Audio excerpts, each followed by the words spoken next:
everyone, Scary Skeleton Reactor here, bringing to you yet another reaction video. This time I'm going to be reacting to 3 more disturbing field trip horror stories. As you can tell from the screen right here, there's a text. And, I'm concerned. I'm nervous, so, if this reaction does get taken down, then I'll have to find a replacement for it, so, but so far, I don't think it has happened yet, but, fingers crossed that this goes smooth sailing, so, anyways, without further ado, let's get started. 5, 4, 3, 2, 1, start. Let me get that volume up. Okay. Field trip stories. Alright, here we go. Number 1. In 7th grade, we took an end-of-the-year field trip to an aquarium near school. It was called Ripley's Aquarium of the Smokies. We live in Gatlinburg, Tennessee, a literal mountain town, with nothing but hills and mountains as far as the eyes can see. Our science teacher, Mr. Russo, was our chaperone for the trip. He was a very lax teacher, so while other teacher chaperones were more uptight and strict with their groups, Mr. Russo was more chill about his job. That may seem like a good thing, but because of his lackadaisical approach at supervising, my friend Aiden and I were able to easily bail from the aquarium lobby, away from the rest of the groups. We quite simply didn't want to wait so long for all the groups to move. The whole aquarium was empty, except for our classes, so when Aiden and I walked through the passageways, or I guess observation areas as you would say, before everyone else, we didn't see anyone else. We got the best views at all the big fish tanks and habitats.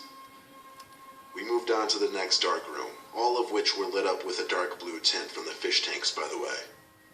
This room had a lot of big tanks with tropical fish. We were making jokes about finding Nemo fish, like clownfish and the Dory fish, and that's when I remember someone calling "hey" to us in a very assertive, commanding voice. It was some guy in cargo shorts and a green t-shirt. He asked us if we were with the field trip. I was about to shake my head no, but Aiden said yes. The man told us to come with him right now. Oh no. We both assumed he worked for the aquarium, so we followed. Just because someone wears a t-shirt and cargo shorts does not mean that they're part of the establishment. We passed the bathrooms and a few exit signs hanging on the ceiling before reaching an exit door. He led us outside to some back area, I guess by the woods. I finally asked if he worked there and where he was leading us. He said yes, he did work there, and that he had to drive us back around to the front of the aquarium in order to be let back in. It made just as much sense back then as it does now. No it doesn't. We were 2 nervous 7th graders who thought we were about to get in serious trouble. So when he led us to his car, we willingly got in the back seats. He told us to strap in, and he pulled out from the back parking lot and onto the street. Just as we thought he was going to make a right turn towards the front, he turned left. Right away, both Aiden and I asked him where he was going at the same time. He didn't answer that question, but about 5 seconds later, we heard the locks to the back doors click down, and he made some kind of threat along the lines of, "If either of you try to make any moves, I'll kill you." Oh no. He then proceeded to slide out what appeared to be a big knife in his glove box as some kind of threat. Aiden and I sat in silence. I'm sure he wanted to throw up just like I wanted to. We had to think of a way to escape, but we couldn't talk to each other because the man kept looking in the rearview mirror every other second. He was driving us uphill through some woodsy, isolated neighborhood until he finally pulled over onto the side of the road in what appeared to be the middle of nowhere. No houses, no through traffic. He told us to stay in the car as he got out, with his knife in his hand. I whispered to Aiden to be prepared to run as soon as I said to. The man came to my door, popped it open, and told me to step out. He told me to tell my friend that if he wants me alive, he better be in the car by the time we got back. I felt a deepening feeling in my stomach when I heard that. The man started walking me to the woods with the knife probably in his pocket, to do God knows what. I saw Aiden sliding over to my side of the car, which had an unlocked door, and when he seemed ready to run, I screamed, "Run!" Aiden was off already, running downhill. I easily dodged the man as I fled past him, following Aiden. The man tried chasing us on foot, and I'm not even kidding when I say he threw the knife at me. He missed with only maybe a few inches to spare. I heard the clanging of the knife hitting the ground ahead of me. I didn't stop to pick it up. I just kept running downhill in the direction we came. The man stopped following after throwing the knife. I think he got back in his car and fled the scene. We somehow managed to make it back to the aquarium in under an hour, and we also managed to sneak. You call that under an hour? It's nearly sunset. Mr. Russo didn't even notice. Aiden and I decided to keep quiet about what just happened. What? What purpose would it serve getting ourselves in trouble, given that there was At least prevent the guy from doing it again. As we got older, we started to wonder more and more what the intentions of that man were. We could obviously think of a few likely ones, but either way, we kept quiet about it and don't really like to think about it.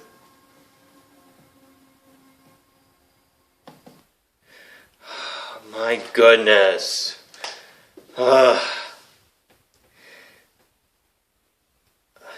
Even though you would have gotten in trouble, but at least if the guy tries to do it again, then the authorities would be able to snatch him before he would have a chance to strike. Oh man. Why keep quiet? Come on. Alright, number 2. When I was in 8th grade, all of my classmates and I looked forward to our Washington, D.C. field trip. The thrill of going on any sort of trip with your friends was enough to excite us. After all preparations, we were ready for D.C. Once we arrived to our destination, my class of around 100 students were partitioned off into 3 groups, and within these groups were our 3 other hotel mates. Each group was sent off in different coach buses, and we would be taken to different attractions throughout D.C., neighboring states, monuments, parks, food stops, museums, and more. After a long weekend of visiting educational sites, our teachers decided to treat us to a colonial ghost tour one night. It was an evening walking tour through some of America's historical sites near village cemeteries and old townhomes. I don't remember exactly which city we were in, but I remember the guides telling us that many of the empty homes were preserved due to their historical significance. I've always been scared of most things related to ghosts and such, but I was positive that nothing would happen in our ghost tour. We split off into smaller groups of around 10 members each, and were instructed to carry around a camera if we wished. The guide kept telling us not to expect much from the tour, that there would most likely be nothing supernatural during the course of the evening. As we wandered from colonial home to cemetery plot to colonial home, I just took interest in the histories that the guides would share of each home. They would indulge us in the stories of each homeowner, while my friends would snap away at photos, hoping to find a shiny orb. One of my friends, Jessica, that I was sharing a room with during that trip, was not one of the kids that were constantly taking pictures. She would take a photograph every once in a while, but spend most of the time listening. My group reached a small 2-story home in the middle of the street. The house had an ominous blue hue to the windows, but the house was vacant. I remember being very curious about this home. The tour guide began to tell us a little bit about the house. She had mentioned that the home had originally belonged to a man and his beautiful wife. He adored his wife, and the couple was thrilled to receive news that they would be expecting a child. Unfortunately, the wife had died after giving birth to a baby girl. The man was absolutely devastated and grew to resent his homely daughter. During her childhood, he kept her in the house as much as he could. He reminded her about how homely she looked and could not find her a suitor. Feeling that she had no other purpose, he had his daughter learn how to sew and weave upstairs, using her only good attribute, her hands. After hearing this story, I remember the sorrow that I felt for this girl. Yeah, that's sad. She and her sad. father must have lived unhappily in that house until their deaths. My friend Jessica took a photograph of the house, and we both moved on to the next house. I kept walking until Jessica stopped and became silent, looking down at her digital camera screen. I walked over and scanned the photograph. I saw a gleam coming from the edge of the second floor window on the right. I had her zoom on the scene. After zooming in, you could clearly see 3 figures staring out from the window. Oh my right goodness. was the translucent outline of a woman. A taller man was standing behind her to the side. Even more curiously, there was a third figure. It appeared to be a woman, but she was harder to make out. The body was there for sure, but her skin was not as clear. Jessica and I freaked out. The first woman and man made sense to me. That would explain the man and his daughter. But who was this third dark woman off the side? I raised my hand and had to ask the guide, was there ever another person that lived with this family at the house we just looked at? The guide looked surprised at my question and answered, yeah, during the time of their residence, they had a black female servant living with them. In other words, slavery. From what it looks like. But yeah, I've not gone on a ghost tour before, and but yeah, I mean, aside from all the supernatural, paranormal activity, but whenever you do still photos, then yeah, you could definitely catch some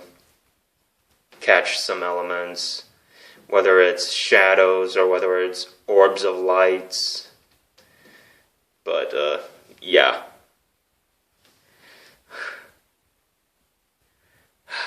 Interesting.